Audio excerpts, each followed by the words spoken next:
Hello, ഇന്ന് ഞാൻ വന്നിരിക്കുന്നത് എൻ്റെ ഈ ഒരു ഫോട്ടോയിൽ നിന്നിട്ട് ഈ ഒരു ഫോട്ടോയിലേക്ക് ഞാൻ എങ്ങനെ ട്രാൻസ്ഫോർമേഷൻ ആയി എന്നുള്ളതാണ്. അപ്പോൾ അതിന് ഞാൻ വേണ്ട കാര്യങ്ങൾ എന്താ ചെയ്തതെന്ന് വെച്ചാൽ ജസ്റ്റ് ഒരു പ്രോപ്പർ ആയിട്ടുള്ള ഒരു സ്കിൻ കെയർ, ദെൻ കുറേ വെള്ളം കുടിക്കുക. അതും മസ്റ്റ് ആയിട്ടുള്ള കാര്യം. സ്കിൻ കെയർ മാത്രം പോരാ, നല്ലൊരു ഫുഡ്, ഡയറ്റ് കാര്യങ്ങളെല്ലാം നോക്കാം. അപ്പം ഞാൻ സ്കിൻ കെയറിനായിട്ട് യൂസ് ചെയ്തിട്ടുള്ള കുറച്ച് പ്രോഡക്റ്റ്സ് ഏതൊക്കെയാണെന്ന് ഞാൻ കാണിച്ചു തരാം കേട്ടോ.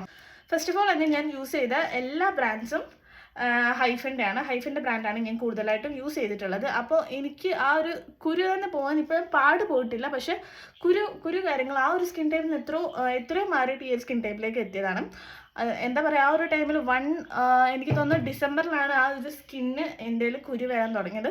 കുരു വരാൻ തുടങ്ങിയ അവസാനം അത് നന്നായിട്ട് കുറേ ഹോം റെമഡി ഞാൻ ട്രൈ ചെയ്തു. ഹോം റെമഡി ട്രൈ ചെയ്ത് അവസാനം ഒന്നും വർക്ക് ആവാത്തതുകൊണ്ട് ഞാൻ പുതിയതായിട്ട് കുറച്ച് പ്രോഡക്റ്റ്സ് മേടിച്ചായിരുന്നു. അപ്പോൾ ഞാനൊരു മാർച്ച് ആയപ്പോഴാണ് ഈ പ്രോഡക്റ്റ്സ് ഞാൻ മേടിക്കുന്നത്. ഇപ്പം മെയ് ലാസ്റ്റ് ആവാനായിട്ടുണ്ട്. സോ അപ്പം അതുവരെ ഞാൻ ഈ പ്രോഡക്റ്റ്സ് യൂസ് ചെയ്തിട്ട് എനിക്ക് മാറ്റം വന്നതാണ്. ഒരുപാട് കുരു കാര്യങ്ങൾ പാടൊക്കെ ഒരുപാട് കുറഞ്ഞിട്ടുണ്ടായിരുന്നു. അപ്പോൾ പ്രോഡക്റ്റ്സ് ഞാൻ കാണിച്ചു തരാം. ഇതെല്ലാം ഹൈഫിൻ്റെ പ്രോഡക്റ്റ്സ് ആണ് കേട്ടോ.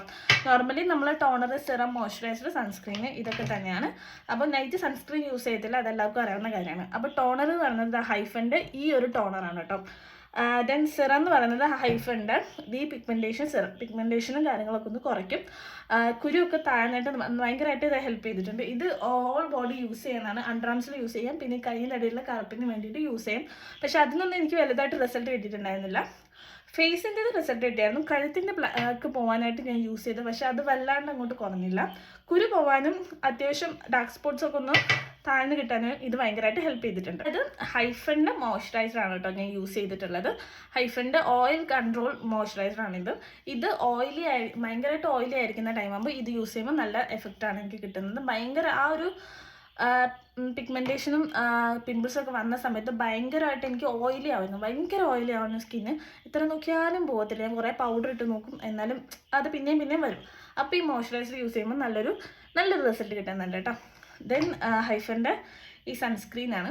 ഈ സൺസ്ക്രീൻ മോർണിംഗ് ഞാൻ ഫുള്ളായിട്ട് അങ്ങോട്ട് ഇടാനായിട്ട് പറ്റത്തില്ല, കാരണം ഇതിൽ ഗിൽറ്റർ പോലത്തെ ഇങ്ങനെയുണ്ട്, ആൻഡ് ലൈക്ക് ഹൈലൈറ്റർ പോലെ ഇങ്ങനെയുണ്ട്. ഭയങ്കര ഗിൽട്ടായിട്ട് ഹൈലൈറ്റർ പോലെ ഇങ്ങനെ എടുത്ത് കാണിക്കുക. അത് നല്ലൊരു കാര്യമാണ്. പക്ഷേ ഫേസിൽ മൊത്തമായിട്ട് അപ്ലൈ ചെയ്യുമ്പോൾ ഭയങ്കരമായിട്ട് ബോറായിട്ട് എനിക്ക് തോന്നാറുണ്ട്. പിന്നെ പ്രൊട്ടക്ഷൻ നന്നായിട്ട് തരും. അപ്പോൾ ഈ 4 പ്രോഡക്റ്റ്സാണ് ഞാൻ യൂസ് ചെയ്തത്. അതിൻ്റെ കൂടെ തന്നെ സ്കിൻ കെയർ മസ്റ്റ്, ദെൻ വെള്ളം കുടിക്കുക, അങ്ങനെ ഒരു നല്ല ഡയറ്റ് ഫോളോ ചെയ്യുക. അപ്പോഴത്തേക്കും കുറേയൊക്കെ നമുക്ക് ചേഞ്ച് വരും. അപ്പോൾ ഡയറ്റ് ഞാൻ മര്യാദയ്ക്ക് ഫോളോ ചെയ്തിട്ടുണ്ടോ ചോദിച്ചു കഴിഞ്ഞാൽ ഇല്ല. വെള്ളം കുടിക്കുമായിരുന്നു നന്നായിട്ട്. അങ്ങനെ കുറേ അങ്ങനെ മാറ്റി വന്ന് ഇപ്പോൾ ഈ സ്കിൻ ടൈപ്പിലോട്ട് എത്തിയിരിക്കുകയാണ്. പക്ഷേ ഈ പാടുകൾ കാര്യങ്ങളൊന്നും അധികമായിട്ട് പോയിട്ടില്ല, എന്നാലും അത്യാവശ്യമൊക്കെ പോയിട്ടുണ്ട്. അപ്പം അത്രയേ ഉള്ളൂ ഇന്നത്തെ വീഡിയോ. Okay, by.